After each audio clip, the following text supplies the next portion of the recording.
You know what's strange about sitting with someone who has 2 weeks to live? It's not the crying, it's not the fear, it's not even the goodbyes. It's how similar the regrets are. I spent 15 years as a hospice social worker. That's roughly, let me do the math, about 340 patients I sat with in their final days. And I'm not exaggerating when I tell you that probably 300 of them said almost the exact same things. Not word for word, but close enough that I started keeping a notebook, which I know sounds morbid, but I couldn't shake this feeling that I was hearing something important, something that the rest of the world needed to know, and I was the only one in the room taking notes. Here's something embarrassing. I thought I was immune to it. I thought because I was witnessing these deathbed revelations every week, because I was literally holding people's hands as they told me what they wished they'd done differently, I thought that meant I was learning the lesson. I wasn't. I was working 60-hour weeks, missing my son's soccer games, postponing the trip to Portugal my wife kept suggesting, telling myself, just one more year in this intense role, then I'll transition to something lighter. Oh, you see the irony, right? I was literally professionally surrounded by people screaming the answer at me, and I still wasn't listening. But let me tell you about one patient who finally broke through my thick skull. Her name was Dorothy. She was 88, ovarian cancer, stage 4, 2 weeks, maybe 3. And Dorothy was pissed, not at the cancer, not at God, not at her family. She was furious at herself. She told me, and I wrote this down verbatim because it hit so hard. She said, I spent 40 years waiting for my husband to retire so we could travel. He had a heart attack at 67, dead before the ambulance arrived. That was 21 years ago. You know what I did after he died? I shook my head. I finally traveled. Alone, saw 30 countries, and every single monument, every single beach, every single moment. I was angry that I'd waited, because it was better alone at 70 than it would have been together at 55. But it would have been incredible together at 55. She grabbed my hand. She had these frail, paper-thin hands, and she said, don't wait for permission. Don't wait for the right time. There is no right time. There's just time, and then there's no time. 3 days later, she died. And I went home that night and I looked at my wife and I said, book Portugal. I don't care if I have to take unpaid leave, we're going. We went 6 weeks later. It was awkward, honestly. We hadn't traveled together in years. We bickered about directions. The hotel wasn't great. It rained 2 of the 5 days. It was perfect because we were there, together, not someday, now. But here's the thing that's haunted me since I left hospice work 3 years ago. Most people don't get a Dorothy moment. Most people don't have someone grab their hand and tell them the truth before it's too late. So that's what I'm doing here. I'm grabbing your hand, metaphorically, this isn't weird, and I'm telling you what 340 people told me when they had nothing left to lose and no reason to lie. There are 3 lies that almost everyone believes, and I know they're lies because I heard people curse themselves for believing them as they were dying. Lie number 1. I'll have time later. I had this patient, Robert, 71, lung cancer, never smoked, just bad genetic luck. Robert was a mechanical engineer, brilliant guy. He told me he'd always wanted to write a book about the history of bridges. Sounds nerdy, I know, but he loved bridges. He could talk for hours about the Brooklyn Bridge, the Golden Gate, these massive feats of human engineering. I asked him, did you ever start the book? He laughed. It was this bitter, sad laugh. He said, I bought the books I needed to research it when I was 45. They're still in my office, unread.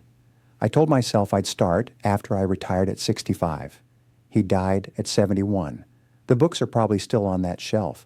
You know what kills me about Robert's story? He didn't need years to write the book.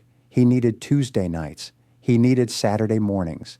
He needed the time he spent watching TV shows he didn't even like just because they were on. He had the time. He just convinced himself he didn't. Lie number 2, success first, then life. This one's painful for me personally because I fell for it hard. I had a patient named Michael, 54, brain tumor, former hedge fund manager. This guy made absurd money, like multiple millions per year at his peak. And Michael told me something I'll never forget. He said, I have $8 million in the bank, and I would trade every single dollar, literally all of it, for 10 more years with my daughter. But money doesn't work that way. His daughter was 22. They hadn't spoken in 4 years. She was willing to reconcile before he died, but he told me, we're strangers. I have no idea who she is. I missed everything, every boyfriend, every college decision, every moment she needed a dad. I was in meetings. Michael died with $8 million and zero relationship with his daughter. I'm not saying money doesn't matter. I'm saying that the formula is backwards. We think success, security, time, life. But it actually works. Life, presence, connection, what actually matters. And here's my embarrassing confession. When I finally understood this, I quit my hospice job, not because I didn't care, because I cared too much. I was burning out, bringing the weight of 340 deathbed regrets home with me every night, and I realized I was making the same mistake Michael made. I was sacrificing my actual life to help people process their regret about sacrificing their lives. The irony was too much, so I quit. Took a job with normal hours, less meaningful maybe, less dramatic, but I coach my son's basketball team now. I'm home for dinner. My wife and I take walks after work. I'm living smaller and it feels bigger.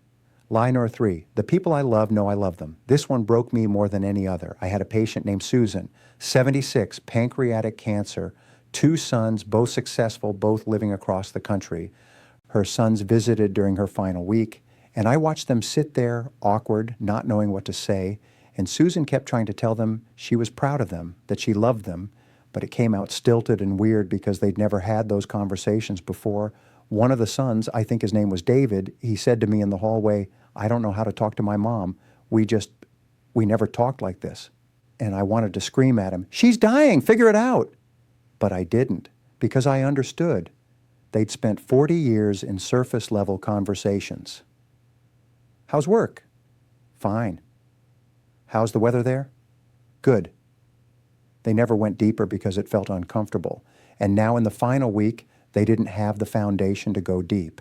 Susan died surrounded by people who loved her, who she loved, but none of them really knew each other. After that, I started calling my mom every Sunday, not texting, calling. At first it was awkward. We talked about weather and grocery prices, but slowly over months we started actually talking about her childhood, about her regrets, about things she'd never told me. She's 74 now, and I know her in a way I didn't at 45, because I stopped assuming we'd have time later. Okay, but here's the thing. Not everyone died with regrets. Maybe 1 in 10 patients I sat with, they were different. They weren't happy about dying, obviously, but they were at peace. They'd lived in a way that the dying part didn't feel like a theft. It felt like a natural ending to a full story. And I became obsessed with figuring out what they did differently. There was this woman, Margaret, 92, heart failure. And when I asked her the same questions I asked everyone, "What do you wish you'd done differently?" She looked at me like I was speaking another language. She said, "Nothing. I did what I wanted. I loved who I loved. I said what I needed to say. I pushed her." I said, "But surely there's something, a trip you didn't take, a dream you didn't pursue." And Margaret, I'll never forget this, she said, "Honey, I stopped waiting for dreams to feel convenient.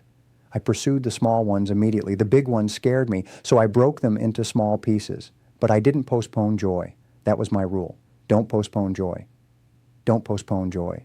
I started asking the peaceful ones what that looked like practically. There was Harold, 85, who retired early and wasted his savings traveling with his wife before she got dementia. Everyone told him he was being irresponsible. He told me, "I got 12 good years with her, fully present, seeing the world." Then she forgot it all. If I'd waited, we'd have had 0 years. 0. There was Linda, 79, who never made a lot of money but threw legendary Sunday dinners for 40 years. Every week, no matter what. Her kids, her grandkids, her neighbors, everyone knew Sunday was sacred. She told me, "My whole life is in those dinners. Every important conversation, every memory, every connection. I didn't do anything impressive, but I was present every single Sunday." There was James, 81, who left a corporate job at 50 to teach high school science, took a 60% pay cut. His friends thought he was crazy. He told me, "I spent 30 years making money and 30 years making memories. The second 30 were better, not even close. The pattern I noticed, none of these people were perfect. None of them had extraordinary lives, but they all made one decision that changed everything. They stopped living in the future. They stopped saying someday and started saying today. They stopped optimizing for success and started optimizing for presence." And when I sat with them in their final days, They weren't angry at themselves. They were grateful they'd listened to that voice earlier than most people do. Here's what I need you to hear. I left hospice work because I couldn't carry the weight anymore, but I think about those 340 conversations every single day, and the thing that haunts me most isn't the regret I witnessed. It's knowing that most people watching this right now are living the same pattern that led to that regret. You're postponing the trip. You're too busy for the people who matter. You're chasing a version of success that won't satisfy you even when you get it. You think you have time to fix it later, but Dorothy didn't. Robert didn't. Michael didn't. Susan didn't. And neither do you. I'm not saying quit your job and sell everything and move to Bali. That's not the point. The point is, what are you postponing? What conversation are you avoiding?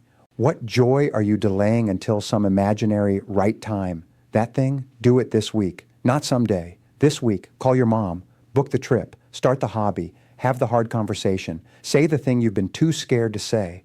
Because I've sat with enough dying people to know you will regret what you didn't do so much more than what you did. And I don't want you to be lying in a hospital bed 30 years from now wishing someone had told you this when you still had time to change. You have time, but not unlimited time. So what are you going to do with it? I know this is the part where I'm supposed to ask you to subscribe, and honestly, I'd love that. If this hit you the way those 340 conversations hit me, leave a comment. Tell me what you're going to stop postponing, because accountability matters. And maybe saying it out loud is the first step to actually doing it.